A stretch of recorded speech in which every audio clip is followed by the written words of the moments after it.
इस्लाम धर्मના મહાન પૈગંબર મોહમ્મદ સાહેબ વિરુદ્ધ અભદ્ર ટિપ્પણી કરનાર મહંત રામગીરી મહારાજ સામે સુરતની આલે નબી વેલફેર ટ્રસ્ટ દ્વારા દેશની શાંતિમાં પલિતો ચાંપતા ઉપર કડકમાં કડક કાર્યવાહી કરવા માંગ કરી જિલ્લા કલેક્ટરને આવેદનપત્ર પાઠવ્યું હતું।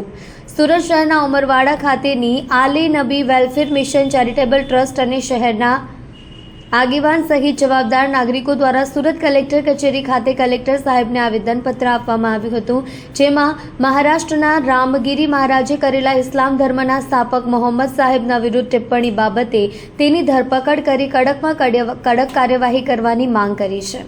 સમગ્ર આવેદનની જો વાત કરવામાં આવે તો રામગીરી મહારાજ ગોદાવરી ધામ સરાલા તાલુકા શ્રીરામપુર જિલ્લા અહેમદનગર મહારાષ્ટ્ર તેમના પર ગુનો દાખલ કરવા સમગ્ર દેશમાં સમાજમાં ભારે રોષની લાગણી ફેલાય છે। દેશમાં શાંતિ ભરેલ માહોલ અને હિન્દુ મુસ્લિમ ભાઈચારાને એક ચોક્કસપણે ટાર્ગેટ બનાવી માહોલ ખરાબ કરવાની કોશિશ જે મહારાષ્ટ્ર રાજ્યમાં રામગીરી મહારાજે એમના પ્રવચનમાં કરી છે તેવી બાબત આ આવેદનમાં ઉમેરવામાં આવી છે।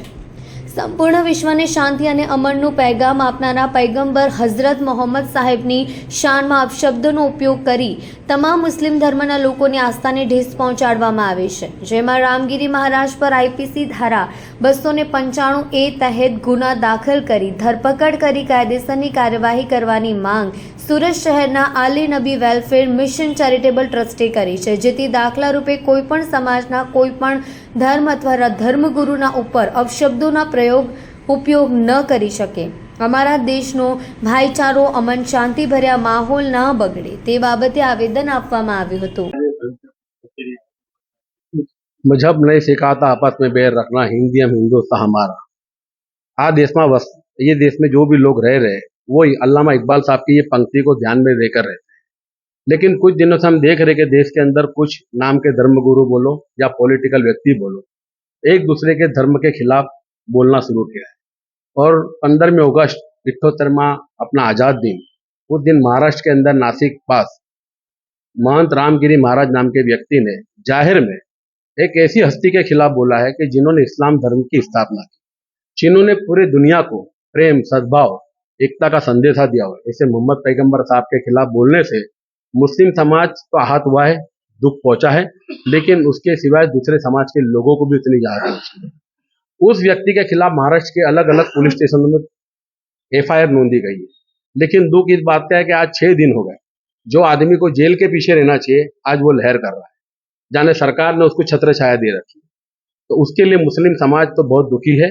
वो अपनी बात रखने के लिए प्राइम मिनिस्टर नरेंद्र मोदी साहब तक हमारी बात जाए सूरत के मुसलमानों की, उसके लिए आले नबी वेलफेयर मिशन के सूरत के अध्यक्ष हमारे जनाब सैयद इमरान अली कादरी साहब की सदारत में और सूरत के सभी मुस्लिम समाज के आगेवान, युवा आगेवान यहाँ पर आए और अधिक कलेक्टर श्री रबारी साहब को रूबरू मिलकर वही रजूआत करे कि हमारी जो लागणी एक ही है कि ऐसे व्यक्ति कि जो देश के अंदर कौमी एकता को तोड़ने का काम कर रहे हैं, अखंडता को तोड़ने का काम कर रहे हैं, जिनका स्थान जेल में होना चाहिए वो आज बाहर फिर रहे हैं, उनको तत्काल असर से जेल में डाला जाए। जी, आपका नाम और क्या रजूआत होगा?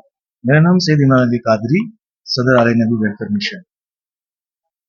आज हम अपनी तकलीफ का इजहार करने के लिए आए कि हमारे प्यारे आका हजरत मोहम्मद मुस्तफ़ा जाने कायनात सल्लल्लाहु ताला अलैहि वसल्लम की शान पाक में गिरिराज मलून पंडित ने आपत्तिजनक जो है अल्फाजों का इस्तेमाल किया है और शान रिसालत में तौहीन की है।